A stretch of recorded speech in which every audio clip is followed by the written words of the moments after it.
শবে বারাআত, শবে শব্দটা কিন্তু ফার্সি, শবে শব্দটা ফার্সি, আর বারাআত শব্দটা হচ্ছে এটা ভাগ্য, ভাগ্য নিয়ন্ত্রণ, ভাগ্যের রাত যেটাকে বলা হয়। শবে শব্দের অর্থ হচ্ছে রাত, এটা ফার্সি শব্দ। শবে শব্দের অর্থ হচ্ছে রাত, আর বারাআত শব্দের অর্থ হচ্ছে ভাগ্য। তাহলে ভাগ্যের রাত বা রজনী। আর আরবিতে বলা হয় নিসফে মিন শাবান, নিসফে মিন শাবান অর্থাৎ শাবানের 15 তারিখ, 14 তারিখ দিবাগত রাতকেই নিসফে মিন শাবান বলা হয়। সেই রাতটা হচ্ছে আজকার রাত হবে, সেই রাতটাই হবে আজকার রাত। তা আল্লাহ পাক রব্বুল আলামিন কুরআনুল কারীমের মধ্যে ঘোষণা দিয়ে বলেন হামিম, সূরা দুখান, সূরা দুখানের মধ্যে শুরু থেকে আল্লাহ আলোচনা করেছেন যে হামিম এগুলো হরফে মুকাত্তাআত, এর অর্থ আল্লাহু আলামু বিমুরাদিহি, এগুলা আল্লাহই ভালো জানেন এর অর্থ। পরের আয়াতগুলা হরফে মুহকামাত, যেগুলা মুফাসসিরিন ইকরাম যেগুলা অর্থ করেছেন, তাফসীর করেছেন, অনুবাদ করেছেন, সেই অনুবাদ মুফাসসিরিন ইকরাম করেছেন আল কিতাবিল মুবিন। আল্লাহ পাক রব্বুল আলামিন শুরুতেই শপথ করে বলছেন যে আল কিতাবিল মুবিন। কিতাব শব্দের অর্থ হচ্ছে এই সুস্পষ্ট, এইটা কোরআনুল কারীম। কিতাব শব্দের অর্থ সুস্পষ্ট কিতাব, অর্থাৎ মুবিন, মুবিন হচ্ছে প্রকাশ্য বা সুস্পষ্ট, আর কিতাব শব্দের অর্থ হচ্ছে এই কিতাব। এই কিতাবকে আল্লাহ সুস্পষ্ট কিতাব হিসাবে স্বীকৃতি দিচ্ছেন। এই কোরআনের বা এই কিতাবের কসম করে আল্লাহ বলতেছেন হামিম আল কিতাবিল মুবিন, সুস্পষ্ট কিতাবের কসম করে আল্লাহ বলছেন ইন্না আনসালনাহু ফি লাইলাতিন মুবারাকাহ ইন্না কুন্না মুনজিরিন। ইন্না মানে নিশ্চয়, আনসালনাহু আমি অবতীর্ণ করেছি, হু জমির দ্বারা এই কোরআনুল কারীমকে আল্লাহ বুঝাইয়েছেন। আর ইন্না মানে নিশ্চয়, আনসালনা মানে আমি অবতীর্ণ করেছি। কে বলছেন?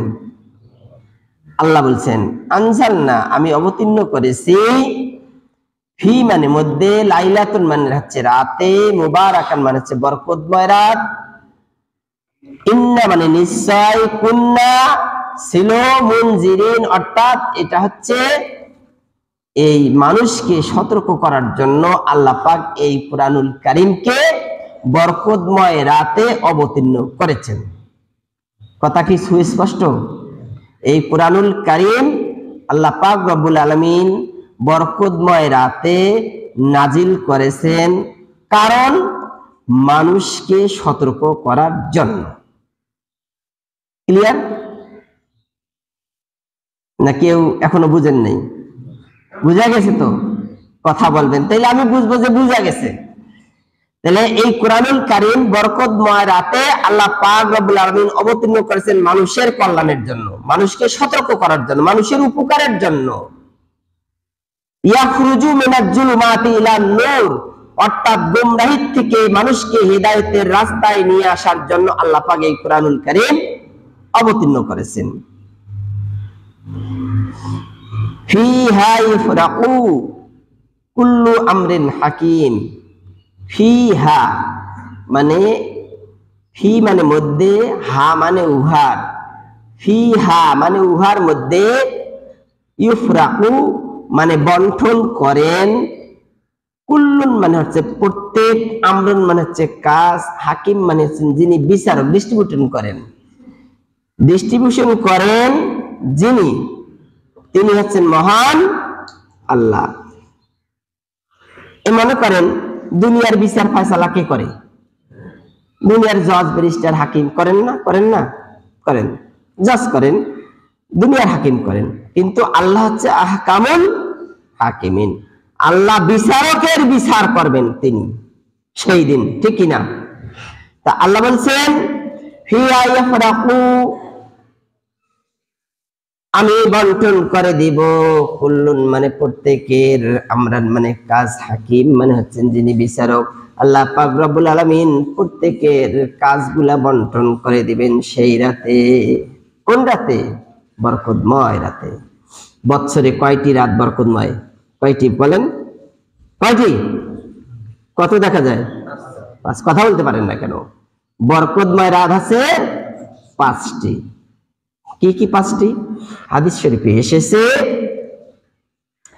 এই রজব মাসের প্রথম তারিখ, রজব মাসের প্রথম তারিখ, আর শাবান মাসের নিসফে মিন শাবান যেটাকে বলা হয়েছে 14 তারিখ দিবাগত রাত, অর্থাৎ 15 শাবান, এটা হচ্ছে বরকতময় রাত। সেই রাতটা হচ্ছে আজকে।